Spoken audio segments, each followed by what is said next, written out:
আসসালামু আলাইকুম। স্বাগতম আপনাকে নিউজ 24 বাংলা চ্যানেলে। প্রথমেই জানিয়ে দেব আজকে গুরুত্বপূর্ণ আপডেট, আন্তর্জাতিক সংবাদগুলো। শিরোনাম। প্রথমেই জানিয়ে দিব, হাত ট্রিগারেই আছে, প্রতিরক্ষা বাহিনীও সম্পূর্ণ প্রস্তুত, ইরান। এরপর জানিয়ে দিব, হরমুজে জাহাজ চলাচল স্বাভাবিক করতে লন্ডনে 30 দেশের বৈঠক। তারপর জানিয়ে দিব, যুদ্ধে ক্ষতিগ্রস্ত হওয়া 1300টি স্কুলের অর্ধেকেরও বেশি মেরামত করেছে ইরান। সর্বশেষ জানিয়ে দিব, ইরানের উপর পারমাণবিক অস্ত্র ব্যবহারের চেষ্টা ট্রাম্পের। দর্শক, এতক্ষণ শুনলেন সংবাদ শিরোনাম, এখন শুনবেন বিস্তারিত। তবে বিস্তারিত শোনার আগে এই ভিডিওটি কোথা থেকে দেখছেন তা অবশ্যই কমেন্টে জানাবেন। তাহলে চলুন শুরু করা যাক। যুক্তরাষ্ট্রের সঙ্গে সম্ভাব্য আলোচনায় তেহরানের হাত ট্রিগারেই আছে এবং প্রতিরক্ষা বাহিনীও সম্পূর্ণ প্রস্তুত বলে মন্তব্য করেছেন ইরান সরকারের একজন মুখপাত্র। মেহের নিউজের প্রতিবেদন অনুযায়ী, খাতাম আল আনবিয়ার কেন্দ্রীয় সদর দপ্তরের মুখপাত্র লেফটেন্যান্ট কর্নেল ইব্রাহিম জুলফাগারি বুধবার 22 এপ্রিল ভোরে এক বিবৃতিতে বলেছেন, মার্কিন প্রেসিডেন্ট এবং সে দেশের আগ্রাসী ও সন্ত্রাসী সেনাবাহিনীর কমান্ডারদের বারবার আমরা সতর্ক করছি, আমাদের হাত ট্রিগারেই রয়েছে। তিনি জোর দিয়ে বলেন, ইরানের ওপর যে কোনো হামলার দ্রুত ও কঠোর জবাব দেওয়া হবে এবং ইরানি বাহিনী ইতোমধ্যেই পূর্বনির্ধারিত লক্ষ্যবস্তু চিহ্নিত করেছে। তিনি সতর্ক করে আরও বলেছেন যে, যুক্তরাষ্ট্র ও ইসরায়েল উভয়কেই আগের চেয়েও আরও কঠোর ও কঠিন পরিণতির সম্মুখীন হতে হবে। এদিকে ইরানের সাথে কোনো চুক্তি না হলে সেনাবাহিনী প্রস্তুত আছে বলে হুঁশিয়ারি দিয়েছেন মার্কিন প্রেসিডেন্ট ডোনাল্ড ট্রাম্প। তিনি বলেছেন, যুক্তরাষ্ট্রের সামরিক বাহিনী যুদ্ধবিরতির সময়টিকে তাদের সামরিক সরঞ্জাম পুনরায় সংগ্রহ করতে ব্যবহার করেছে এবং নির্দেশ পেলে ইরানের বিরুদ্ধে হামলা পুনরায় শুরু করতে প্রস্তুত। সিএনবিসিকে ট্রাম্প বলেন, আমরা পুরোপুরি প্রস্তুত, আমাদের কাছে প্রচুর গোলাবারুদ, সবকিছুই প্রচুর পরিমাণে আছে, আমরা এটা যুদ্ধবিরতির সময়টি পুনরায় মজুত করার জন্য ব্যবহার করেছি। বুধবার ইরান যুক্তরাষ্ট্র যুদ্ধবিরতির মেয়াদ শেষ হওয়ার কথা। এর আগেই দেশ দুটির প্রতিনিধিদের নিয়ে দ্বিতীয় দফায় আলোচনায় বসতে চেয়েছিল মধ্যস্থতাকারী দেশ পাকিস্তান, যাতে একটি চুক্তি করা যায়। ট্রাম্প চুক্তির বিষয়ে আশাবাদ জানালেও ইরান দ্বিতীয় দফায় আলোচনায় যোগ দেওয়ার বিষয়ে এখনও চূড়ান্ত কিছু জানায়নি। এছাড়া ইরানের সঙ্গে যুদ্ধবিরতির মেয়াদ আর বাড়াতে চান না বলেও এরই মধ্যে জানিয়েছেন ট্রাম্প।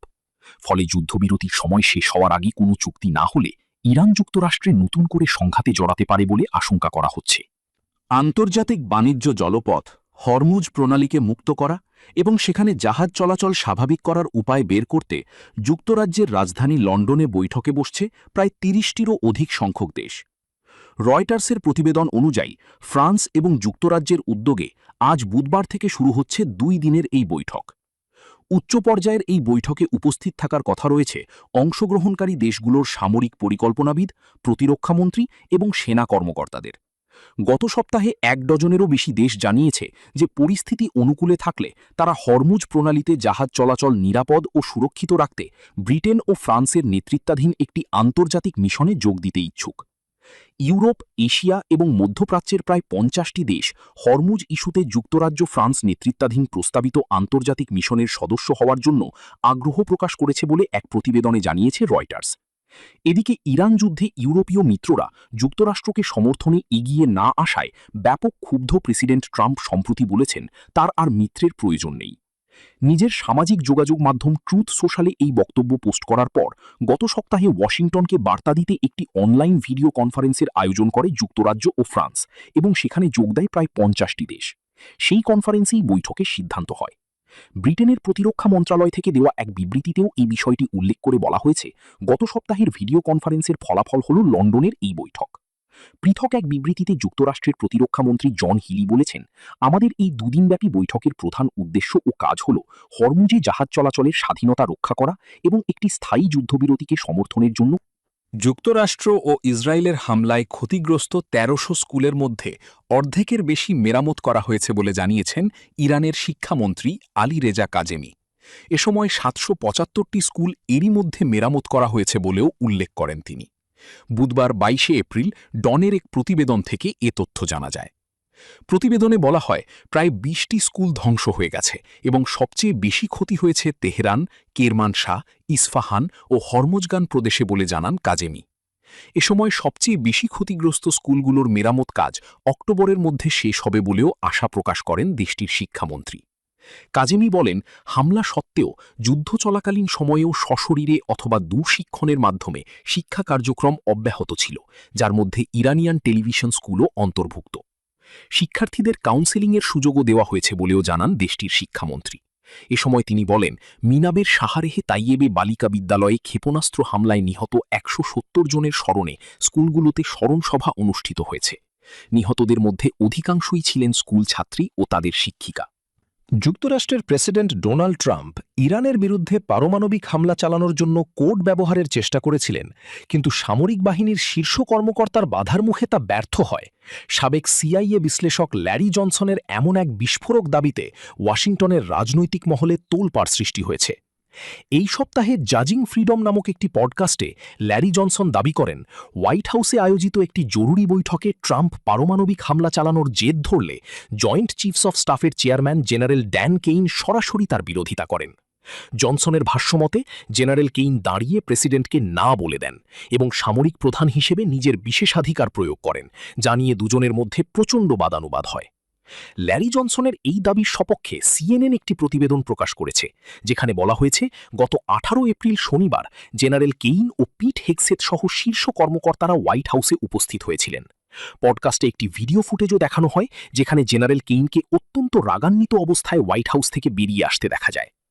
তবে সাংবিধানিক ও সামরিক আইন অনুযায়ী প্রেসিডেন্টের কমান্ড বা আদেশ বাতিল করার ক্ষমতা কারোরই নেই, তাই জেনারেল কেইন প্রযুক্তিগতভাবে ট্রাম্পকে ব্লক করতে পারেন কিনা তা নিয়ে বিতর্ক রয়েছে। তা সত্ত্বেও প্রেসিডেন্ট ও জেনারেলের মধ্যে যে গভীর মতপার্থক্য তৈরি হয়েছে তা এখন স্পষ্ট। ওয়াশিংটন পোস্টের একটি প্রতিবেদনে জানানো হয়েছে, প্রেসিডেন্ট ট্রাম্প ফেব্রুয়ারিতে দাবি করেছিলেন যে জেনারেল কেইন ইরানের বিরুদ্ধে সামরিক অভিযানকে সহজে জয়যোগ্য মনে করেন, কিন্তু আসলে কেইন সে সময় এমন কোনো পরামর্শ দেননি। এছাড়া ওয়াল স্ট্রিট জার্নাল এক চাঞ্চল্যকর তথ্যে জানিয়েছে, সম্প্রতি ইরানে আটকে পড়া মার্কিন বৈমানিকদের উদ্ধারের অভিযানের সময় প্রেসিডেন্ট ট্রাম্পকে ইচ্ছাকৃতভাবে সিচুয়েশন রুম থেকে দূরে রাখা হয়েছিল। সূত্রের বরাত দিয়ে পত্রিকাটি বলছে, ট্রাম্প সে সময় এতটাই উত্তেজিত ছিলেন যে তিনি তার সহযোগীদের ওপর ঘণ্টার পর ঘণ্টা চিৎকার করছিলেন। ফলে সামরিক কর্মকর্তারা তার হস্তক্ষেপ সীমিত করার সিদ্ধান্ত নেন, যাতে উদ্ধার অভিযানে কোনো বিঘ্ন না ঘটে। ট্রাম্পের বর্তমান মানসিক অবস্থা ও খামখেয়ালি আচরণ নিয়ে খোদ মার্কিন আইন প্রণেতাদের মধ্যে সংশয় দেখা দিয়েছে। যদিও পারমাণবিক হামলার চূড়ান্ত নির্দেশের বিষয়টি যাচাই করা কঠিন, তবে সাম্প্রতিক যুদ্ধকালীন উত্তপ্ত পরিস্থিতির সঙ্গে উচ্চপদস্থ সামরিক কর্মকর্তাদের এই দূরত্ব ভাইরাল হওয়া দাবিটিকে আরও জোরালো করে তুলেছে। জয়েন্ট চিফস অফ স্টাফের কঠোর অবস্থান এবং প্রেসিডেন্টের যুদ্ধঙ্গেহী মনোভাবের মধ্যকার এই দ্বন্দ্ব যুক্তরাষ্ট্রের জাতীয় নিরাপত্তা ও বিশ্বশান্তির জন্য বড় ধরনের হুমকি হয়ে দাঁড়িয়েছে বলে মনে করছেন সামরিক বিশ্লেষকরা। মেহের নিউজের প্রতিবেদন অনুযায়ী খাতাম আল আনবিয়ার কেন্দ্রীয় সদর দপ্তরের মুখপাত্র লেফটেন্যান্ট কর্নেল ইব্রাহিম জুলফাগারি বুধবার ২২ এপ্রিল ভোরে এক বিবৃতিতে বলেছেন, মার্কিন প্রেসিডেন্ট এবং সে দেশের আগ্রাসী ও সন্ত্রাসী সেনাবাহিনীর কমান্ডারদের বারবার আমরা সতর্ক করছি, আমাদের হাত ট্রিগারেই রয়েছে।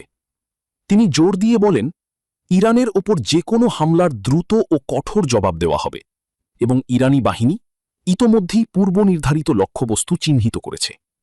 তিনি সতর্ক করে আরও বলেছেন যে যুক্তরাষ্ট্র ও ইসরায়েল উভয়কেই আগের চেয়েও আরও কঠোর ও কঠিন পরিণতির সম্মুখীন হতে হবে। এদিকে ইরানের সাথে কোনো চুক্তি না হলে সেনাবাহিনী প্রস্তুত আছে বলে হুঁশিয়ারি দিয়েছেন মার্কিন প্রেসিডেন্ট ডোনাল্ড ট্রাম্প। তিনি বলেছেন, যুক্তরাষ্ট্রের সামরিক বাহিনী যুদ্ধবিরতির সময়টিকে তাদের সামরিক সরঞ্জাম পুনরায় সংগ্রহ করতে ব্যবহার করেছে এবং নির্দেশ পেলে ইরানের বিরুদ্ধে হামলা পুনরায় শুরু করতে প্রস্তুত। সিএনবিসিকে ট্রাম্প বলেন, আমরা পুরোপুরি প্রস্তুত, আমাদের কাছে প্রচুর গোলাবারুদ, সবকিছুই প্রচুর পরিমাণে আছে। আমরা এটা যুদ্ধবিরতির সময় পুনরায় মজুত করার জন্য ব্যবহার করেছি। বুধবার ইরান যুক্তরাষ্ট্র যুদ্ধবিরতির